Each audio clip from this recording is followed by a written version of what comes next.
to a rather worrying story.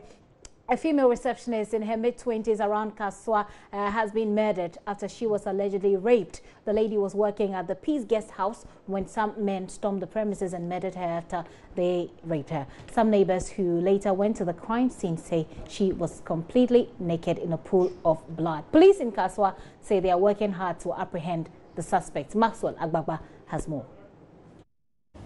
I was somewhere here and then I overheard a cry for being bro. Followed by the banging of the door. Boom, bro. So it was just brief. So I looked back. I was thinking the noise was coming from here because this is a house. Usually you hear them quarrel. So I walked down there to go and find out if there was a problem there.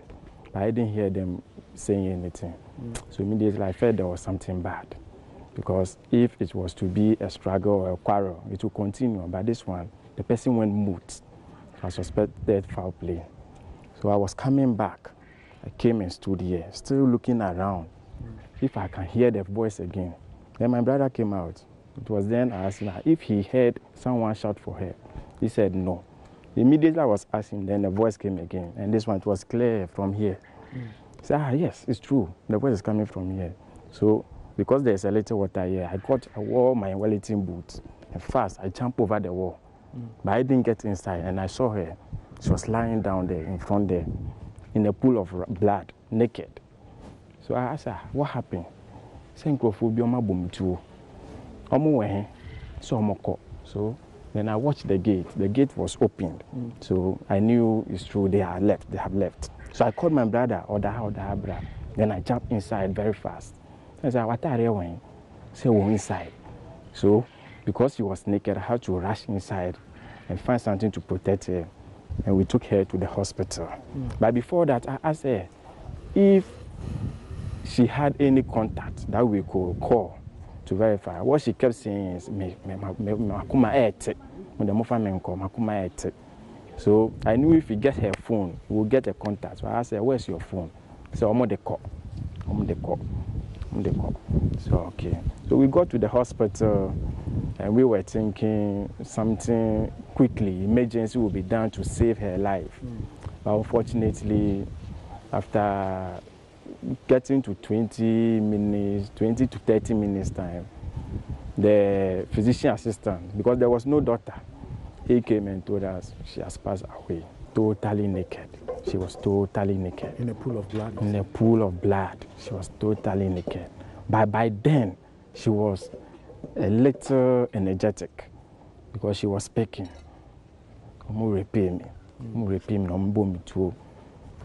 could see she was energetic. She could even talk. When we were looking for a car, we wanted, so my brother was asking, where do we get the car? He said, oh, go to the next house. There's a car there. I'm currently on the stretch that leads to the Peace Guest House. Well, it looks very quiet for an afternoon here in this neighborhood. If you come here right now, the main gate of the guest house is currently locked with a very big padlock. Two of them actually, as you're told, the police officers are still carrying out the investigation to unravel the circumstances under which the young lady was murdered. The case of this lady was reported to us, and we immediately went to the scene and picked her. And she had not died when we got to the scene, so we brought her to the hospital. And when the doctors were trying to revive her, she passed on. Maxwell Agbagba with that report there. Before I make way for Gary Smith with sports on the pause, I have in the studio here with me Ernesto Yeboah. He's a national coordinator for the Pan-African Federalist Movement. I got it right? Absolutely. The Pan-African Federalist Movement, they are a group of people who are looking to champion the agenda of an African union or unionization of Africa. They say that they've lost faith in African leaders so far. So they're organizing a conference tomorrow, and he's here to tell us a bit more about it. So this name, that sounds very interesting. Absolutely. What's the conference tomorrow about, and how is it going to push the agenda any further? Well, thank you very much once again, and a very good afternoon to your wonderful viewers. Always a pleasure to be here. The Pan-African Federalist Movement is... Can you speak up a bit? The Pan-African Federalist Movement, like I said, is a Pan-African, based organization that looks to unify the continent politically. And the reason why we are seeking the unity of the continent politically is that it is out of that political unity that we can have a single currency, that we can have a simple trade policy, that we can have a single, a foreign affairs policy, and one standing army. Just the mere unification of the African continent would mean that we have to earn ourselves a permanent seat at the United Nations, Security Council. So it is not something that we think cannot happen or should not happen. It sounds pretty huge to me, what you're seeking to achieve. I mean, at your level, Absolutely. as a group. What will tomorrow's conference do in furtherance of this agenda? I mean, you've mentioned the grand agenda, Absolutely. but then how do you achieve it?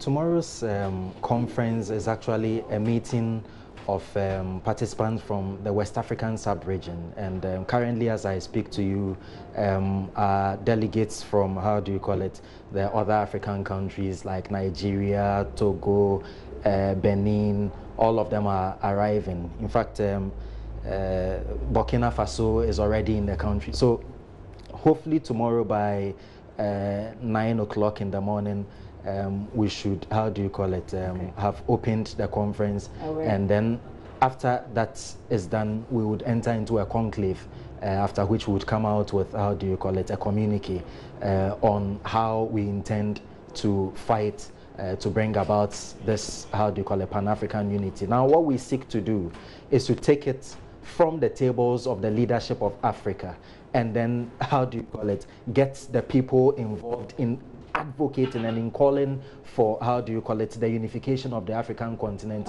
even if it would take a referendum to be able to make that happen. This time around, we are saying that let the people decide. We are tired of our leaders deciding whether African unity is possible or not, or whether they want it or not. We want the people themselves to choose for themselves whether they want a united continent under one government or political leadership, with one currency, with one standing army, and all of that. And I think that would be fair and in line with every democratic principles in the books. We'll see how it goes. So the conference is happening tomorrow. What's the venue again? The venue is the Angie Hill Hotel at East Legon. Okay. And the time is 9 a.m. And the time is 9 a.m. Time is 9 a.m. tomorrow. The conference is coming off at the Angie Hill Hotel tomorrow. Ernesto Yeboah and his friends will be there. They're looking at people who are coming all the way from other African countries. Nigeria, he's mentioned, Togo, Burkina Faso, etc., to talk about how Africa can come together.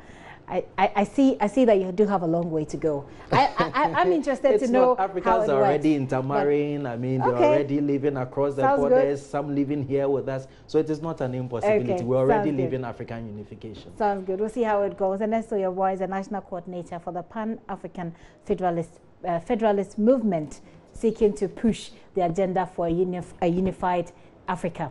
Away from that, you may have to pay more for your petrol and diesel from Thursday as the prices are reviewed tomorrow. The Chamber of Petroleum Consumers are predicting up to 10% hikes in your fuel, enough to trigger transport fare adjustments. Let's get details from Duncan Amwa, who is Executive Secretary of COPEC. Hello, Duncan. Tell us the full story from your analysis briefly. Well, Gifty, what we have after sampling and surveying the market as of today is pointing to some imminent increases, and some of the figures are like you rightly pointed. Gas, oil, or diesel over the past 2-week window seem to have done some 4.016% increases. If you look at what Platts or the international market is quoting, $535.30 per metric. It's moved to about $556.80 per metric. That's about 21 $0.5 per metric. That's for diesel. Then petrol does about 56.32 increases. If you look at, it was trading at 566.36. Now it is quoting 622.68, representing about $56.32 per metric ton, and that also does 9.944% in terms of change. What happened the past pricing window, the current window we are in, is that there was a mix where diesel could have done about 3% increase, while petrol could have come down by some 2%. Okay. The OMCs did well to shelve that. What we are getting from the market is that it is likely all of that might be thrown to the market come Thursday, and that's exactly what we are saying. So you may have some indicative prices now moving from the 2.38 to about 2.49 per liter for gas oil or diesel, and then 2.45.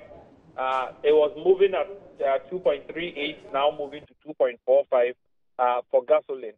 Now, this unfortunately we'll have to end it here. Maybe we'll have to bring you in the studio so you explain it, you break it down a bit further, but that's all time will allow at this point.